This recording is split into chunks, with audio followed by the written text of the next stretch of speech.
Hey friends, welcome back to Homestead on a Prayer.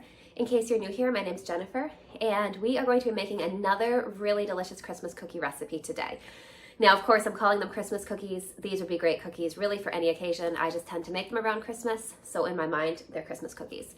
So today we're going to be making cocoa orange crackles, which are actually my favorite, or one of my favorites, I guess, of the Christmas cookies that I make. So these cookies are made a little bit differently than most cookies. We are going to melt a bunch of ingredients together in a pan.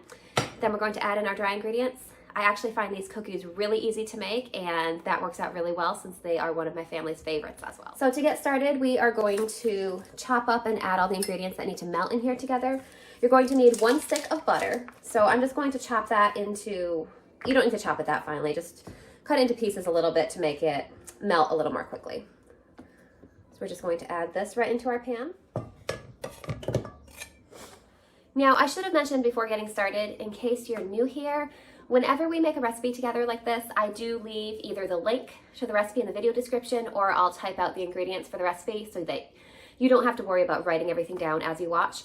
In this case, this is a recipe that you can find online, so I'm going to go ahead and leave a link in the video description. So for now, just watch and enjoy the process, and if you decide to make these cookies, go ahead and check out that link. So we've got our butter in the pan. Next thing we're going to need to add is 5 ounces of unsweetened chocolate. Now, of course, these come in a 4-ounce box, so we are going to need all of one and about 1/4 of the second one. And we're just going to add that right in with our butter.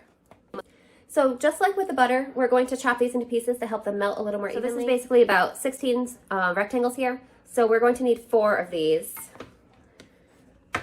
And then we're going to need the entire bar of the second. So let's just chop this up a little bit and add it into our butter. Put it in there. Now definitely make sure when you're making this recipe that you get the unsweetened chocolate. I have made it before. As I said, this of course takes, more than 1 full bar. There have been times when I've wanted to make this and I only have 1 bar on hand. So there have been times when I've added a little bit of sweetened chocolate and then just cut down the amount of sugar. So you can kind of make it work, but if you want the best results, definitely go ahead and use unsweetened chocolate. So here's our second bar of chocolate here. We are going to need the entire thing of this. So we're just gonna go ahead and get this chopped up and add this into our pan too.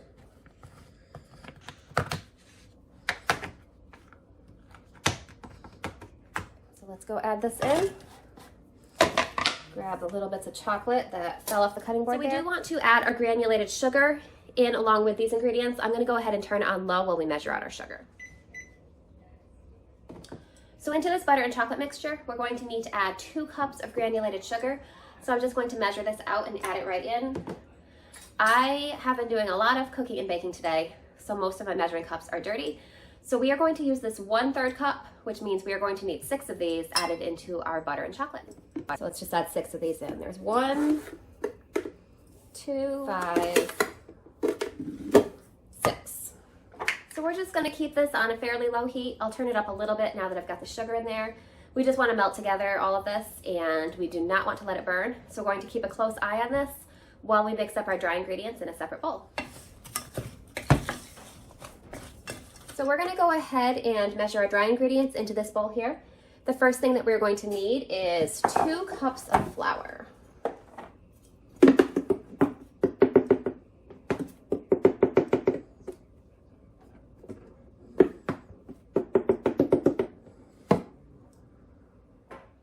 So to our bowl of flour here, we are going to need to add 2 teaspoons of baking powder and 1/4 teaspoon of salt. So let's go ahead and get that all mixed in.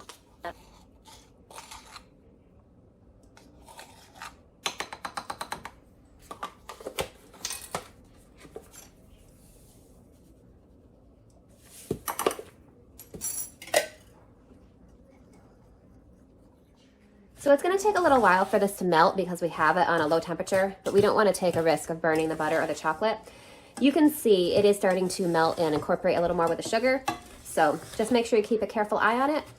I'll meet you back here and show you what it looks like when it's all melted and done. So if you click the recipe link I'm leaving in the description, you'll see that the recipe says to continue melting this and stirring it until it's melted and smooth.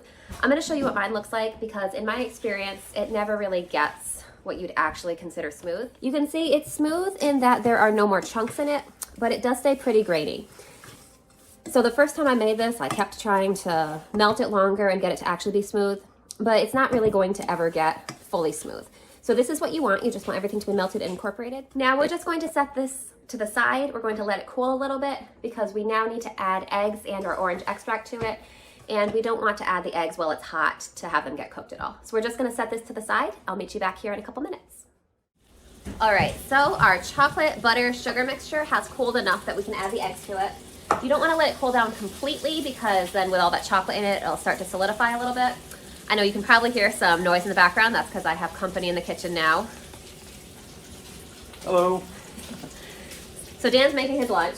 So Dan, do you want to be interviewed? Do you want to tell everyone what you think of these Christmas cookies? The cocoa orange ones. I think I like those. Those are really good, I think. Yeah. See, so there you go. Make these cookies. All right. We've got our mixture all cooled down enough to be able to add eggs to it. I've got 3 eggs in here. I've already cracked the eggs into this mug. So I'm just going to beat them up just a little bit. You know, I always like to add my eggs into a separate container rather than directly into the recipe, just because you never know when you might get a bad one. And these, incidentally, are actually some of the eggs that we water glassed together this summer. So just in case, I wanted to make sure that I didn't add a bad egg directly into our cookies. So far, we haven't had a bad egg. I'm actually going to do an update video on those water glass eggs pretty soon, so stay tuned for that if you're interested. But I did just give you a spoiler, which is that they've been doing well so far. So let's go ahead and add our eggs into our chocolate. So at this time, we also need to add the orange flavoring that we're going to use in our cookies. The recipe actually calls for using a couple tablespoons of an orange liqueur, which I'm not going to use. I'm just going to use orange extract. Because orange extract has a stronger orange flavor, we're just going to use a teaspoon rather than a couple tablespoons. And honestly, the orange flavor in these cookies is pretty subtle. They're really just kind of a cocoa cookie with just a little hint of orange. It just gives it a little bit of interest. If you don't want to have orange in your cookies, you could just use vanilla extract just to really enhance the chocolate flavor. Mint would also be really good too. So there's a couple options for you. So let's go ahead and add a teaspoon of orange extract into our mixture. Now I'm hoping that I have a whole teaspoon here because this is actually pretty close to being gone. So looks like I've got just about enough.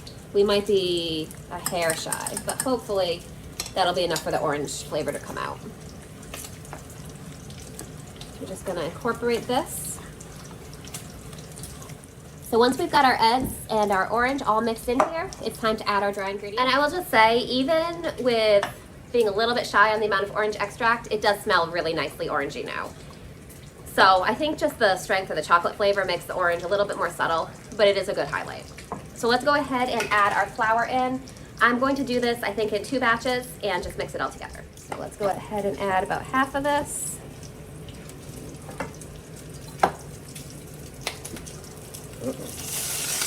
So I think it sounds like our cooking project might be going a little bit better than Dan's. We'll see what's happening over there.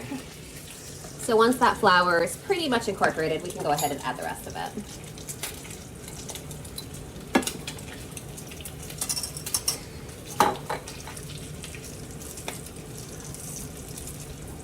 It is a little bit of a workout getting that last little bit of flour to mix in, but definitely worth it. These, I think, are my favorite Christmas cookies of the ones that we normally have every year.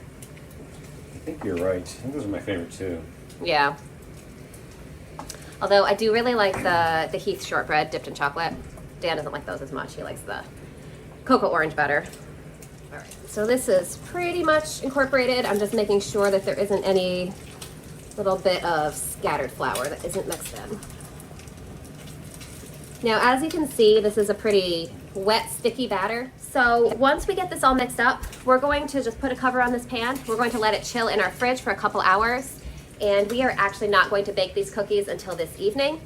So I will meet you back here and I will show you the final step and the little secret that makes these Cocoa Crackles a little bit better than most Cocoa Crackles that you'll have.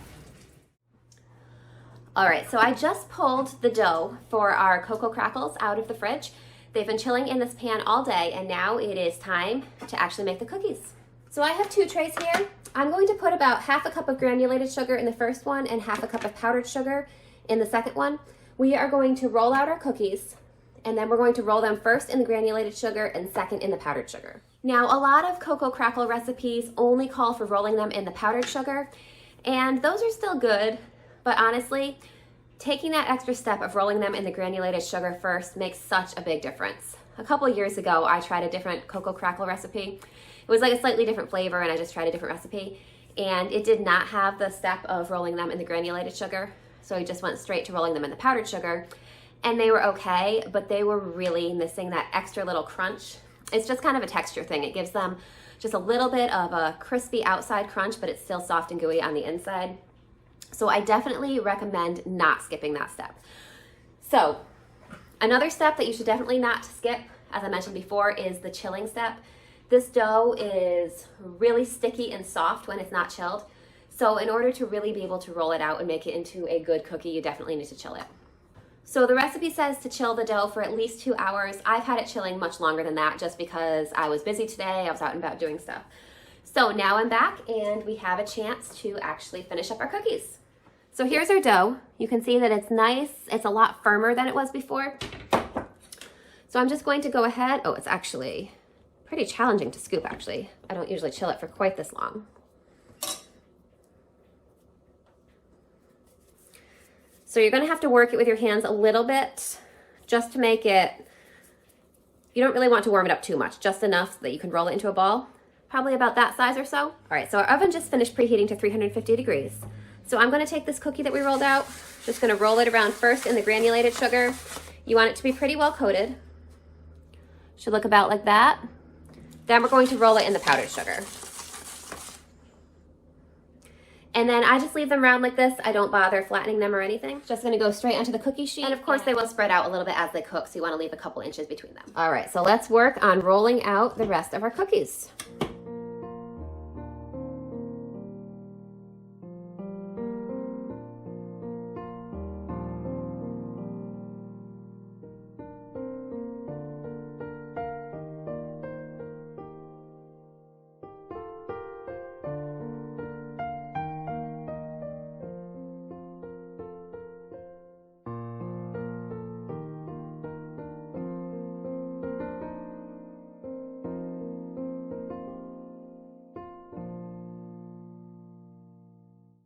All right, so we've got our first batch of the Cocoa Crackles ready to go into the oven. You can see right now they look like little white snowballs, but once they come out, they'll have those kind of characteristic cracks that you'll see. So I have the oven preheated to 350 degrees. I'm going to pop these into the oven. The recipe says to cook them for about 12 minutes. I'm going to, of course, start at about 10 minutes and see if they're done. When they're done, I'll bring you back here and show you how they look. All right, so I just pulled the first batch of the Cocoa Crackles out of the oven. Look at that beautiful crackliness. These are beautiful. So I ended up pulling them out after 10 minutes. I do like to make sure that I don't overcook these at all because the best way to have these cookies, in my opinion, is for the outside to be a little bit crunchy, which that sugar coating does give it, the granulated sugar part of the coating. And I really like the inside to still be kind of soft and fudgy. So depending on what size you make them, you may want to pull them out at 10 minutes. If you make them a little bigger, they might need to go for the full 12.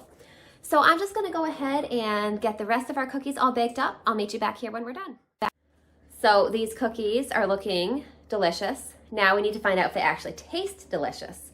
So I'm gonna taste one, and I'm also gonna bring in my official taste tester to let me know how they are. You wanna try one, Jonah? That one look good? All right, so try it, and then let our friends know how you like it. Is it good? Yes. Meets your approval. Can you tell what flavor it is? Besides the chocolate? Orange? Mm-hmm. A little bit of orange. Yep, so the orange is subtle, but it's definitely there. Good stuff, huh?